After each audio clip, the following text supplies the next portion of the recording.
والصلاة والسلام على خير خلقه محمد وعلى آله وصحبه أجمعين ومن تبعهم بإحسان إلى يوم الدين، أما بعد.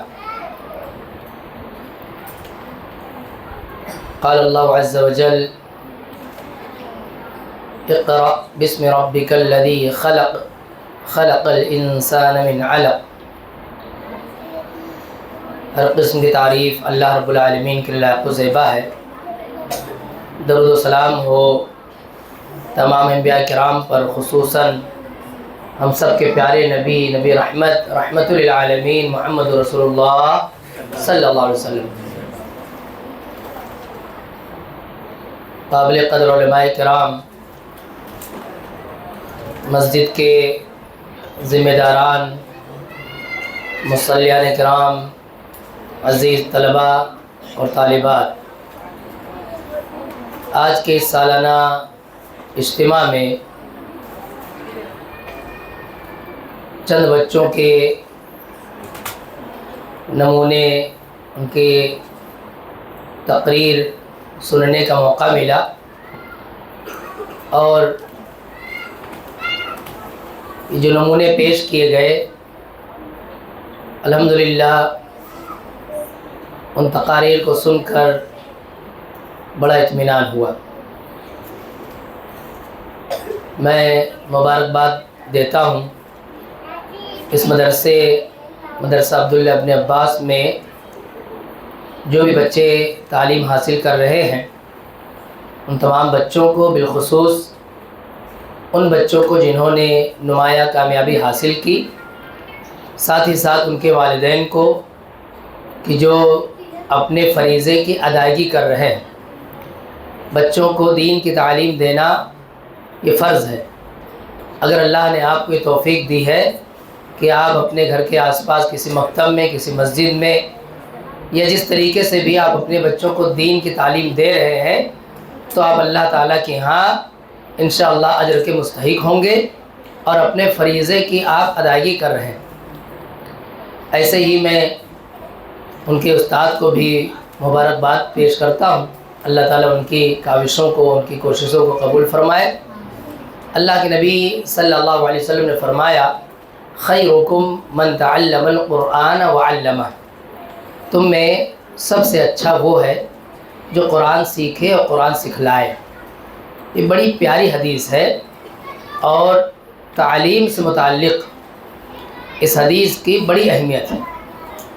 اللہ کے نبی نے فرمایا تم میں سب سے اچھا وہ ہے، خیر اس کے ساتھ میں ہے جو قرآن سیکھتا ہے. تو یہ ہمارے ننھے منھے بچے، اللہ تعالیٰ نے ان کے ساتھ خیر رکھا ہے. یہ قرآن سیکھنے آتے ہیں، یہ مکتب میں صبح شام پہنچتے ہیں اور اپنے استاد سے حروف تہجی سیکھتے ہیں. پھر حروف تہجی کو مرکب کر کے کیسا پڑھا جائے، کیسے جوڑ کر پڑھا جائے. پھر سبق آگے بڑھتے ہوئے وہ قرآن کی سے متعلق جو اس کے قوانین ہیں، جو قاعدے ہیں، وہ سب سیکھتے ہیں. اور 2-4-6 مہینہ یا سال بھر، 2 سال کے بعد وہ اس لائق ہو جاتے ہیں کہ اللہ کی کتاب پڑھ سکے، اللہ کی کتاب پڑھ سکے. تو یہ قرآن سیکھنا یہ بہت فضیلت کی بات ہے. ایسے ہی اور آگے بڑھ کر کے قرآن حفظ کرتے ہیں. حافظ قرآن ہو جانا یہ بھی بہت فضیلت کی بات ہے. اور آگے بڑھ کر کے وہ پھر قرآن کا معنی مطلب سمجھنے کے لیے 6 سال 7 سال کا کورس کرتے ہیں، یعنی عالمیت یا فضیلت کی ڈگری حاصل کرتے ہیں. تو قرآن سے جس کا رشتہ جڑ جائے، اللہ کے نبی نے فرمایا خیرکم، وہ تم میں سب سے بہتر انسان ہے. اور آگے فرمایا خیرکم من تعلم القرآن وعلمہ. تم میں سب سے بہتر وہ ہے جو قرآن سکھلائے. قرآن سکھانا کسی کو یہ بہت شرف کی بات ہے. ہم کسی کو قرآن پڑھنا سکھا دیں، یہ شرف کی بات ہے. اس کو دنیا کی کسی قیمت سے ہم اس کا موازنہ نہیں کر سکتے. اسی لیے اس حدیث کے جو راوی ہیں عثمان بن عفان رضی اللہ تعالیٰ عنہ کے شاگرد، تو ان کے شاگرد بیان کرتے ہیں کہ ان سے کبھی کسی نے کہا کہ آپ اسی مسجد میں پچھلے کئی سالوں سے آپ کو ہم لوگ دیکھتے ہیں کہ آپ اسی مسجد میں پڑھا رہے ہیں. تقریباً 40 سال تک انہوں نے خدمت انجام دی. کتنے سال تک؟ 40 سال تک وہ ایک ہی مدرسے میں پڑھاتے تھے۔ تو انہوں نے کہا کہ اللہ کے نبی صلی اللہ علیہ وسلم کی اسی حدیث نے مجھے یہاں بٹھا رکھا ہے۔ یہ حدیث میں سوچتا ہوں کہ اللہ کے نبی نے فرمایا خیرکم من تعلم القرآن وعلم، تم میں سب سے اچھا وہ ہے جو قرآن سیکھے اور قرآن سکھائے۔ تو قرآن سیکھنے کا، قرآن سکھانے کا جو مشغلہ ہے، میں اس کو چھوڑ نہیں پا رہا ہوں۔ یعنی ان کے کہنے کا مطلب مجھے کس چیز نے یہاں روکے رکھا ہے، تو وہ کہتے ہیں کہ ھذا الذی اقعدنی، کہ اسی چیز نے مجھے بٹھا رکھا ہے یہاں پر جو میں اتنے سالوں سے ہوں۔ 40 سال تک۔ بتائیے ہماری اور آپ کی عمر کتنی ہوتی ہے؟ ہماری عمر یعنی امت محمدیہ کی عمر 60 سے 70 سال ہے۔ 60 سے 70 سال میں بھی شروع کے ابتدائی سال 15-17 سال یا 20 سال تک تو چلے جاتے ہیں، سیکھنے سکھانے میں، پڑھنے میں لگ جاتے ہیں۔ تو یعنی پوری عمر انہوں نے دے دی، اپنی پوری زندگی انہوں نے دے دی کس کام میں؟ قرآن سکھانے میں۔ یہ بہت سعادت کی بات ہے۔ اگر پوری یعنی کلی طور پر نہ صحیح تو جزوی طور پر ہی صحیح، 2 گھنٹہ ہی کہیں، 1 گھنٹہ ہی کہیں ہم قرآن سکھائیں بغیر اس کی پرواہ کیے ہوئے کہ اس کا ہمیں دنیا میں ریٹرن کیا مل رہا ہے، دنیا میں اس کا کیا فائدہ مل رہا ہے۔ حالانکہ الحمدللہ اللہ تعالیٰ کا فضل یہ بھی ہے کہ ہر جگہ یہ نظام پایا جاتا ہے کہ جو محنتانہ ہوتا ہے یا جو یعنی قیمت تو نہیں کہہ سکتے، ایک آدمی آپ کو قرآن سکھا رہا ہے، آپ کے بچوں کو قرآن سکھا رہا ہے، تو آپ اس کو چاہے جتنا دے دیں اس کی قیمت نہیں بن سکتا، لیکن یہ کہ اس کا وقت آپ کے یہاں پابندی سے لگ رہا ہے تو اس کے خرچ برچ کا آپ تھوڑا سا خیال کرتے ہیں۔ یہ ماحول بمبئی میں الحمدللہ پایا جاتا ہے، لیکن کبھی یہ بات ذہن میں نہیں آنی چاہیے کہ میری تنخواہ کم ہے، میری سیلری کم ہے، فلاں جگہ کم ملتا ہے، تو آپ آہستہ آہستہ آہستہ دنیا پرستی میں ایسے مبتلا ہو جائیں کہ سب بند کر دیں۔ ہمارے بعض ساتھی اس طرح سے ملتے ہیں اور وہ اپنی کامیابی، دنیا کی کامیابی کے قصے اور اپنے واقعات بیان کرتے ہیں کہ پہلے کسی مسجد میں امام تھا، پہلے کسی مسجد میں پڑھاتا تھا، ایسا کرتا تھا، 12,000 تنخواہ ملتی تھی، 15,000 تنخواہ میں سب چھوڑ دیا، پھر اس کے بعد ٹریولس لائن میں چلا گیا، اس کے بعد اس لائن میں چلا گیا، اس لائن میں چلا گیا، آج دیکھو یہ سب ہے میرے پاس۔ تو ٹھیک ہے، جو سب ہے دنیا کے حساب سے آپ کامیاب ہو گئے، لیکن حقیقی کامیابی جس کو کہتے ہیں، ہاں یہ نہیں کہہ رہا کہ آپ اپنی دنیا بہتر بنانے کے لیے جد و جہد نہ کرو، تگودو نہ کرو، لیکن اگر یہ چھوڑ کر کے اور اس کو بھول بھلا کر کے اگر دنیا حاصل ہو رہی ہے تو میرا دل نہیں مطمئن ہوتا کہ آدمی کامیاب ہوا ہے، پھر تو ایسا لگتا ہے کہ آدمی کہیں نہ کہیں خسارے میں چلا گیا۔ کیوں اس لیے خسارے میں چلا گیا؟ اللہ کے نبی صلی اللہ علیہ وسلم نے فرمایا کہ آدمی کے مرنے کے بعد اس کے اعمال منقطع ہو جاتے ہیں، الا من ثلاثہ، صرف 3 چیزیں ایسی ہیں جس کا ثواب جاری رہتا ہے۔ اس میں ایک چیز کیا ہے؟ او علم ينتفع به، علم چھوڑ کر گیا ہے جس سے لوگ فائدہ اٹھا رہے ہیں۔ تو ہم حافظ قرآن اللہ کی توفیق سے ہم نے کسی کو قرآن پڑھنا سکھا دیا اور ہم نے کسی کو حافظ قرآن بنا دیا، تو اب وہ جب تک پڑھے گا پڑھائے گا، اس کے ذریعے جتنے لوگ سیکھیں گے سکھائیں گے تو سب فائدہ ہمیں ملتا رہتا ہے۔ اور ہمارے اور آپ کے لیے اصل آخرت ہی ہے، اصل ہمارے لیے آخرت ہے۔ تو دنیا کی چکا چون اور دنیا کی رنگینی، دنیا کی کشش ایسی ہے جو میں کھینچ لیتی ہے، لیکن پھر بھی عقل مند ہوشیار آدمی ان سب چیزوں سے بچ بچا کر تھوڑا سا ہی صحیح اپنے آپ کو کہیں نہ کہیں دینی ایکٹیویٹی میں جوڑے رکھتا ہے، اور جوڑے رکھنا چاہیے، جوڑے رکھنا چاہیے، تھوڑا سا ہی صحیح، لیکن اپنے آپ کو دین، ایک ہی بچے کو پڑھاؤ، 1 گھنٹے کے لیے کہیں پڑھاؤ، صبح شام مکتب چلتا ہے، کہیں جزوی طور پہ کہیں مکتب میں لگ کے پڑھاؤ، ٹیوشن کا کہیں موقع ملتا ہے ٹیوشن کہیں پڑھاؤ، لیکن اپنے آپ کو اس مشغلے سے جوڑے رکھو تاکہ خیر نصیب ہو سکے۔ اس کی شرح میں ایک بات اور لکھی گئی، ایک بات یہ لکھی گئی کہ جب قرآن پڑھنا فضیلت والا ہے، قرآن پڑھانا فضیلت کا کام ہے، تو قرآن پڑھنے پڑھانے کا نظم کرنے والے کیا وہ بھی اس فضیلت میں شامل ہے؟ تو وہ بھی شامل ہے، وہ بھی شامل ہے۔ یعنی ہم نے اللہ کی توفیق سے، اللہ کے فضل سے، خاص اللہ کی توفیق ہے کہ تھوڑی سی محنت کی، تھوڑا سا چندہ کیا، کچھ لوگوں کے سامنے جھولی پھیلائی، مانگا اور لگے رہے، تو اللہ کی توفیق سے یہ مسجد قائم ہو گئی۔ کہ مسجد قائم ہو گئی تو اب یہ مسجد جب تک باقی رہے گی، جتنے لوگ قرآن سیکھیں گے سکھائیں گے، پڑھیں گے، قرآن پڑھنا حفظ کرنا، وہ سب کا ثواب ہمیں بھی ملے گا، سب کا ثواب ہمیں ملے گا۔ اس میں جو لوگ شامل ہوتے ہیں، اس طرح کے کار خیر میں جو لوگ شامل ہوتے ہیں، وہ بھی ثواب کے مستحق ہو جاتے ہیں، اللہ تعالیٰ انہیں بھی محروم نہیں کرتا، وہ بھی اس ثواب سے مطلب مالا مال رہتے ہیں۔ کیوں؟ کیونکہ انہوں نے پورا سیٹ اپ بنا دیا۔ یہ سیٹ اپ بنانا بھی آسان نہیں ہے،